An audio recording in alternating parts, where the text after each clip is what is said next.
Hello, everybody. Good to meet with all of you again.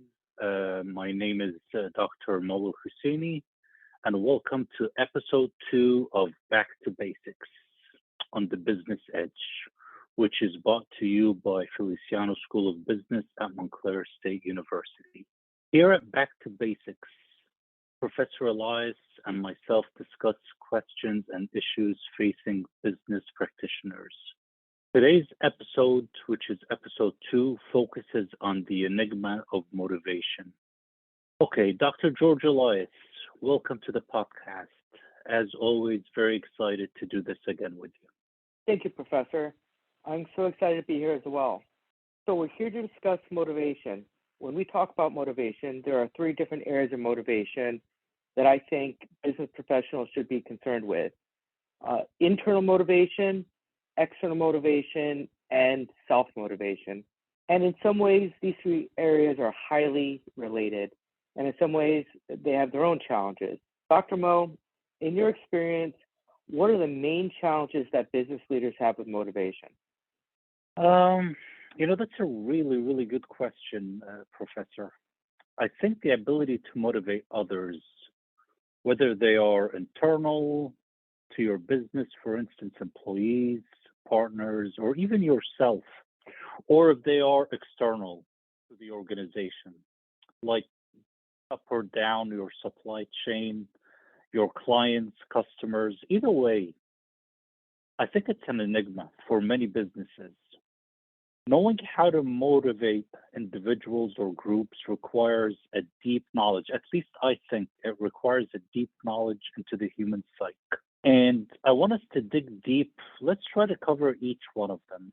I think personally, and you tell me what you think, but I think it starts with the CEO. It starts with the business owner who everything originates from him or her, starting with the mission, which is where the company wants to go, the corporate strategy, which defines how we're going to get there, how we're going to achieve this mission or vision, and then what some scholars and some companies in real life call either the business unit strategy or the department strategy, which is pretty much how each strategy will execute and link its strategy to the corporate strategy. So how will the sales team achieve what the corporate strategy is? How will HR and so on? And then those get translated down to goals, which are more tangible, more measurable, because as we all know, you can't really manage anything that you cannot measure. So when we get down to the goals level, right, it all links up to that corporate strategy. And this is why I think it starts with the CEO, because honestly, I've looked at some mission statements and it got me thinking. When you look at some mission statements, which one was the last one I looked at? For example, Microsoft, right? To help individuals, and I'm not quoting it, but I think it was something along the lines of we help people achieve their full potential. Some people may read this mission and not really know what full potential is the company talking about. Yes, we all know Microsoft, we know what they're about, but I just think sometimes the more clear the mission is, the more defined the strategy is, and the more defined the goals will be. Meaning what? All the way down the corporate chain at the employee level, I think the more defined and clear the goals are, the easier it is for the employee to achieve them, the easier it is to motivate that employee. What do you think, George, at this point? Let me stop here for a second. What do you think about what I said?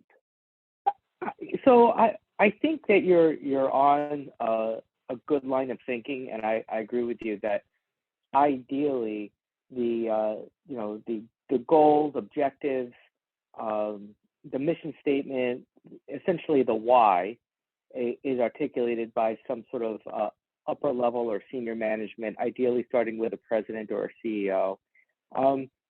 But I have to be honest, I think I see a lot of organizations that have a strong mission statement and or there's a lot that don't, but that for some reason the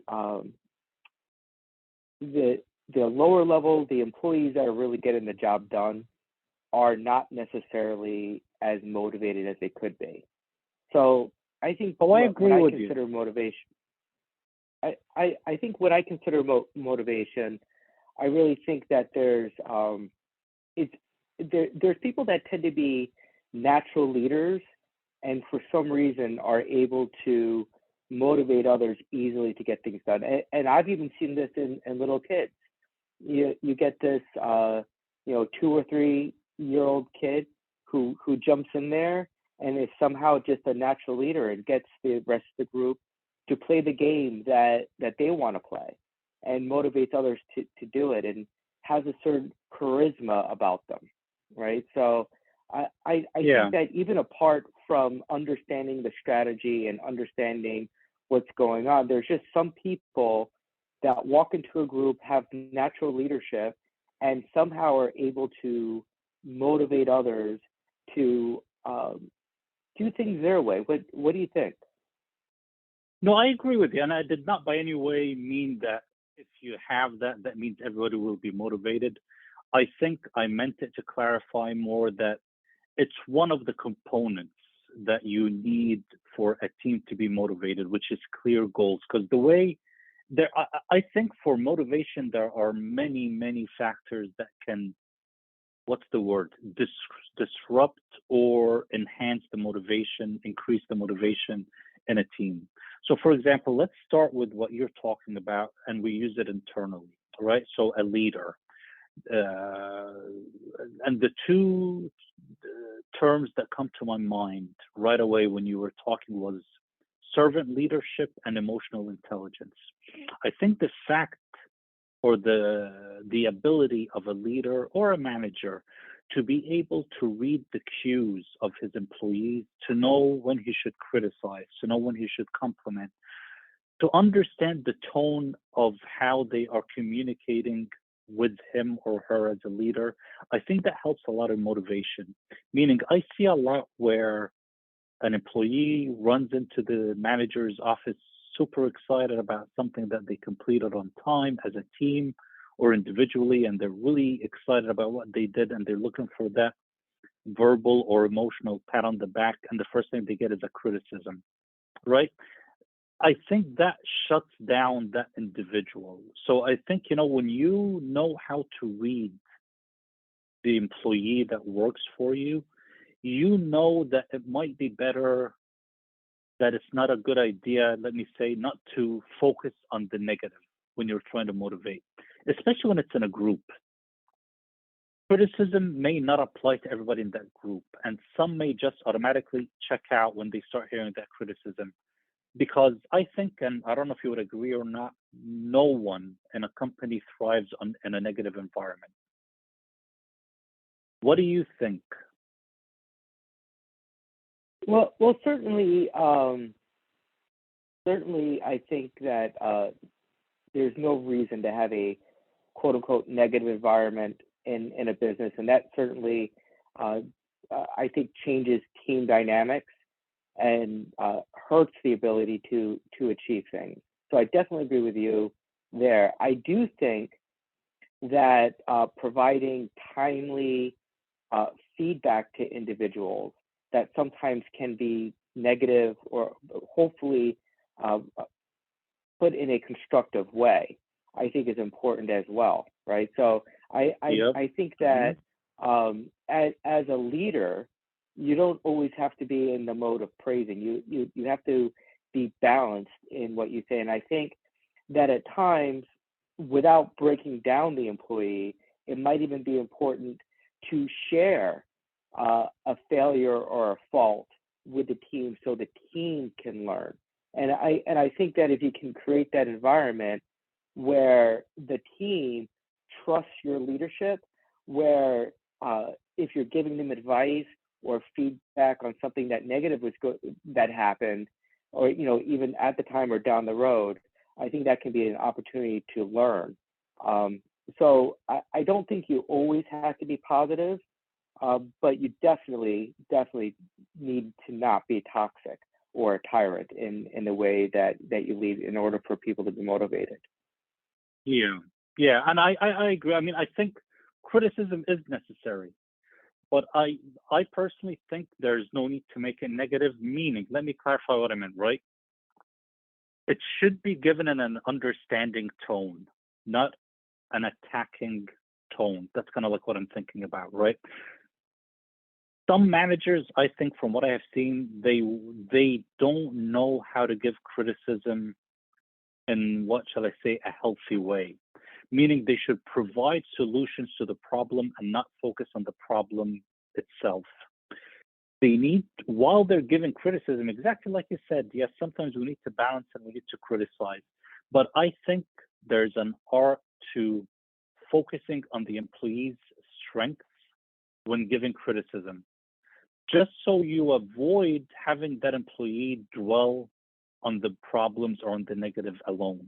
That's what I'm thinking. So it's kind of like balancing both. You're kind of like stepping into the negative a little bit, but then backtrack or step back, take another step back and focus on the strength and how that strength in the employee can help better solve the issue at hand. That's kind of like the way I'm trying to word it as clear as I can, like what's in my mind, how I'm thinking about it. But I think that's pretty much, that kind of sums it up, because on one hand you're criticizing, but I think on the other hand, the employee wants to be praised. And I'm not saying that you praise them when they make a mistake, but I think it's balancing that, yes, criticize when criticism is due and praise when praise is owed. Yeah, yes, and I agree with you. And I think there's an art to criticism. I think you actually used the word art. And I think that that is very important. And if you end up criticizing an employee, I think it's a sensitive time where you make sure that you didn't also break them down or create either in that individual or in the team a sense of fear. I think fear is one of those things that can be so destructive to your business in so many ways. I think some people in an old way of thinking is, as a manager, you know, maybe there's a little healthy fear that your employee should have of you, and I think that's total rubbish. If an employee is afraid or fearful of their manager, I can tell you that manager probably doesn't know what's really going on in their business. You're much better off having an employee that feels like they're part of your team. You want that employee to trust you, because if they trust you, they're gonna be the first ones that come to you and say, hey, you know, it's Dr. Moe, if you were the business owner, hey, Dr. Moe, somehow this isn't working out. Can you help me? Whereas if they were afraid, they'd probably hide it. And you can't blame them, especially if they need the job. Yeah, I totally agree. And I think the one word to sum it up is you want to create a safe culture, a safe environment where the employee is able to do what you just said, where they can come to you and voice any concerns, even voice any mistakes that they did. So yes, and I think this is now where we cross into the realm of culture, corporate culture, that you do not want to have a culture that's based upon fear. And a lot of the courses and a lot of the coaching sessions that I give, I noticed that business owners, especially in small companies, they try to control their operations and ensure that things go well by instilling fear.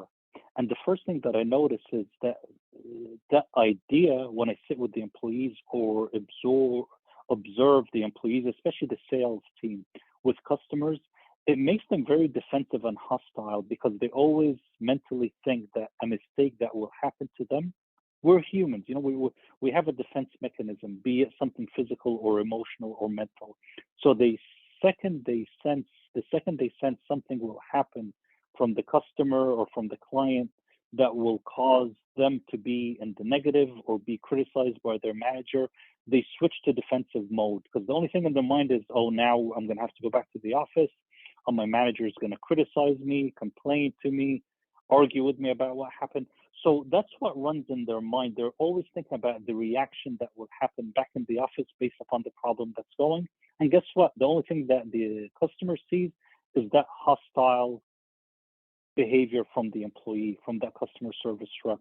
So I totally agree. I think fear should not play or factor into any type of interaction with between a manager and the employee. And one real quick thing before I forget it, because I know I will, I want to mention it before I hand it back to you, George, is this. I think, not that it has to happen all the time, but I think the failure to praise, putting fear aside, the failure to praise the employee on the long run will destroy motivation. And if a manager is always instilling fear, there's no way that at the same time he's praising, because you cannot, I don't think, what's the best way to say it? You cannot praise and criticize at the same time. If in the same discussion you criticize someone and praise them, when they walk away, they're only going to remember the criticism. So that goes back to what we said at the beginning, that you really have to know when to tackle praise, when to tackle criticism, and when to avoid using fear. So I actually slightly disagree with you there. I think that praise and criticism of the job could come out at the same time, right? You know, whereas objectively you see that the job isn't getting done, you could sit down with the employee and say, hey, I see you're working extra hard here. Somehow it's not getting done. What can we do to help you? And you know, right? And in that way, it can be done in a positive way where you're saying, look, it's not you, it's the situation. How can we get through this together? And I think that employees will often react to that very positively, in the fact that you're kind of praising them, saying, hey, you're a good worker. I recognize that the job's still not getting done. Let's you know, figure out this together. And so I do think you can mix in objective criticism on the job while telling somebody that they're really good. The other thing that I wanted to emphasize. No, go ahead. I'm listening. No, just one of the things that I just wanted to key on that you talked about, I think it was pride, and I think that you not only need to help an employee have pride in their work, you should actively work to remove barriers that might prevent an employee from being proud in their work. I think most people find pride in their job as a motivating factor. And when somebody comes in and they're proud of the work that they did and the job that they have, I think they inherently do a better job. They're inherent.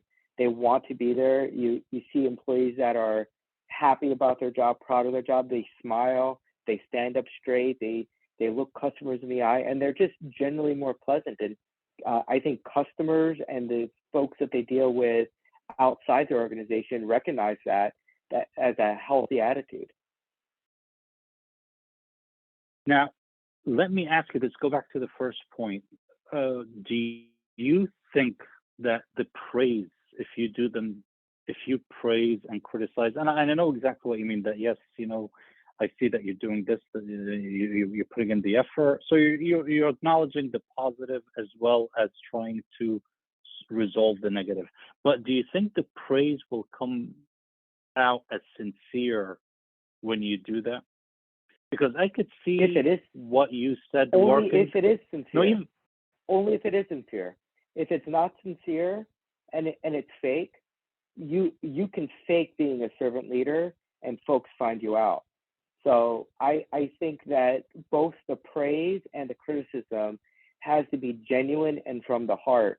And folks see the truth. If somebody knows they're not doing a good job and you tell them that they're doing a good job, and the other employees see that they're not doing a good job, that means you're low integrity and hard to trust. I think employees want to be able to trust their leader, and if they trust their leader, that's something that if it doesn't motivate them, it at least doesn't demotivate them.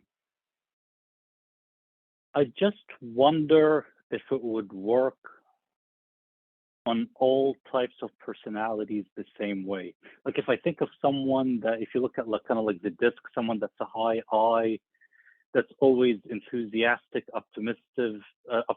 I mean, emotional, very, very emotional. I just don't know if that would trigger, and that's why I say sometimes I think it works, sometimes it doesn't.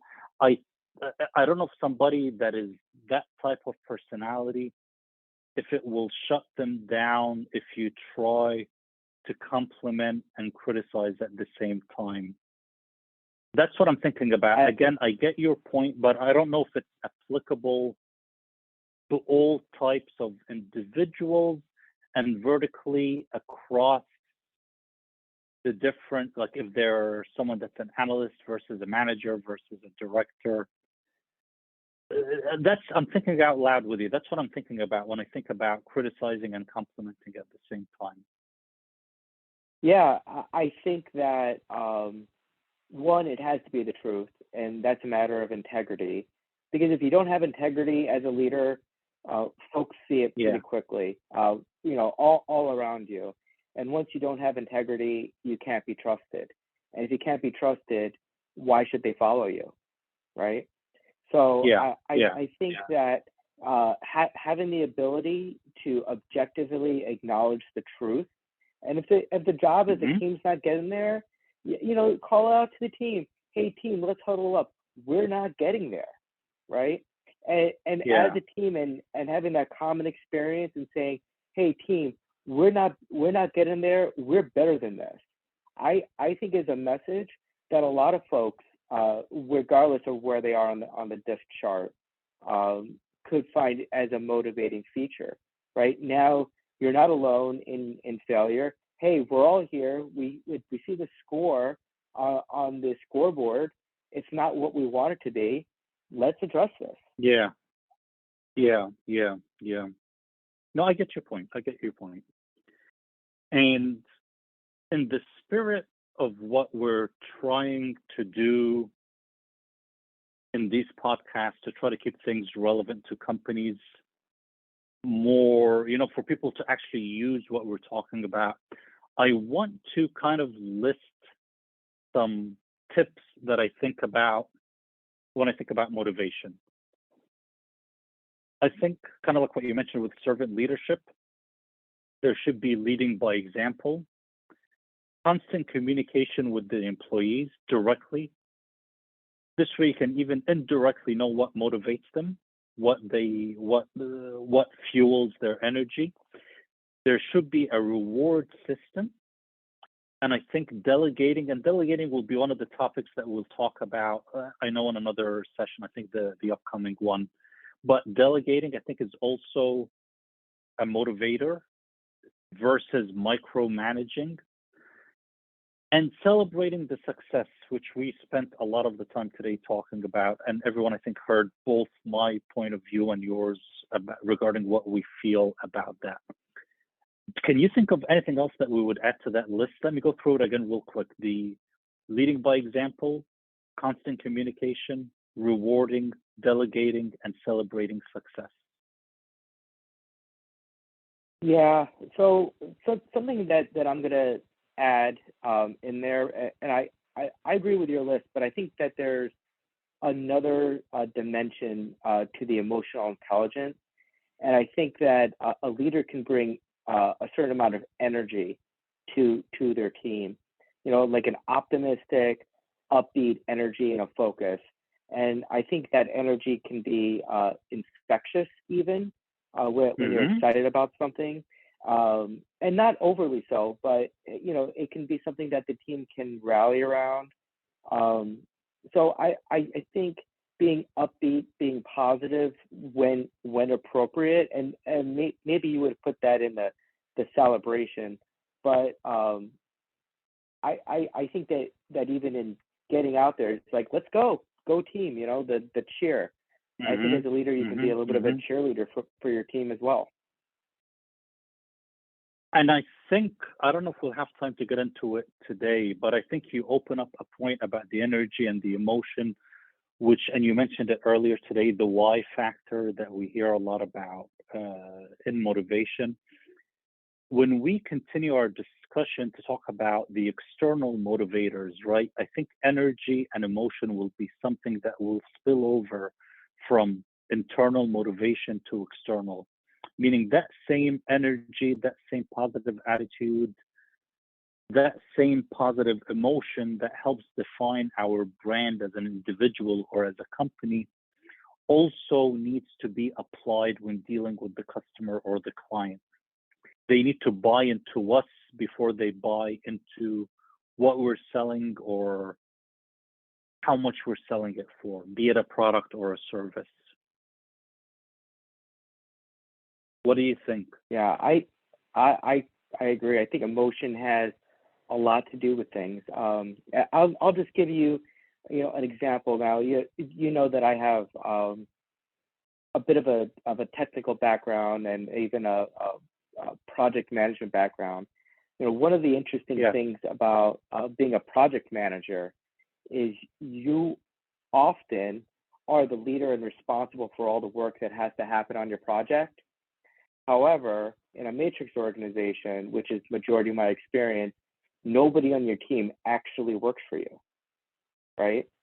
So you have all the responsibility without anybody to work for you. And often when I'm working with and mentoring more early in career project managers, we have this conversation, but they don't work for me. And I talk about this difference between power of the position versus power of the personality, and which is stronger. And inevitably, the conclusion must be that the power of the personality is stronger than the power of any position, right? All because you're the president or you're the lead or you're the manager, that doesn't mean that you're a leader. That doesn't mean that you have the charisma to get folks to be motivated.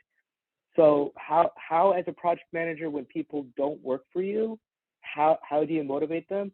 Well, it's charisma, it's being trusted, it's having integrity, it's putting yourself out there, it's being a servant leader, and leading somebody in the way that they need to be leaded in the moment, not the way you feel comfortable leading necessarily.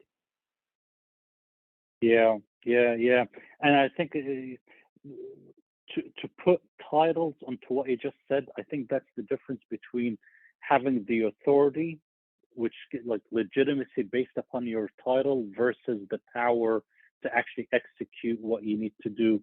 Because you're absolutely right. I see a lot of directors that have the authority based upon the title that they have to give orders to, let's say, managers. But I see supervisors, not even managers, that have the charisma and the personality, which gives them the power to do more than what that director can do. And it's because of all the other factors that we talk about, charisma, energy, how they motivate, and so on, that people listen and follow them regardless of the title. It's just because of their personality. So they have less authority, but they actually have more power.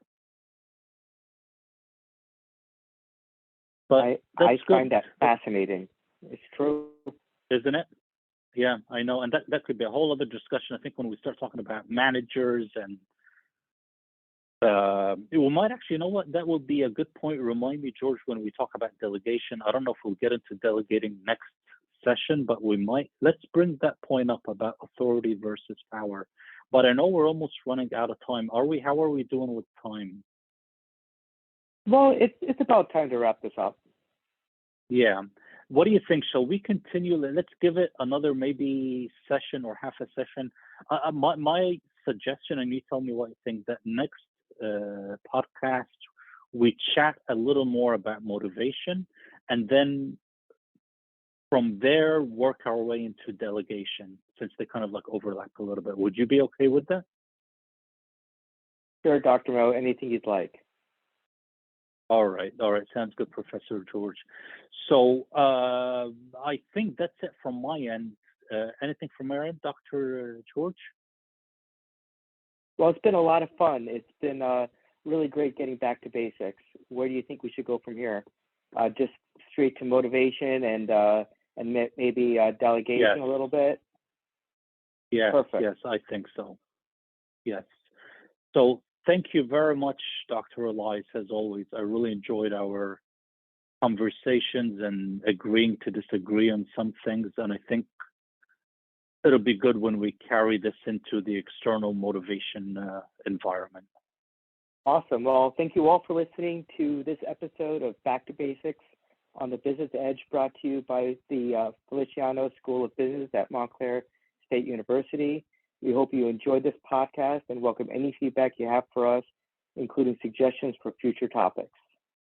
All right. Thank you, Professor. And I'll see you next time on Back2Basics podcast. See you next time.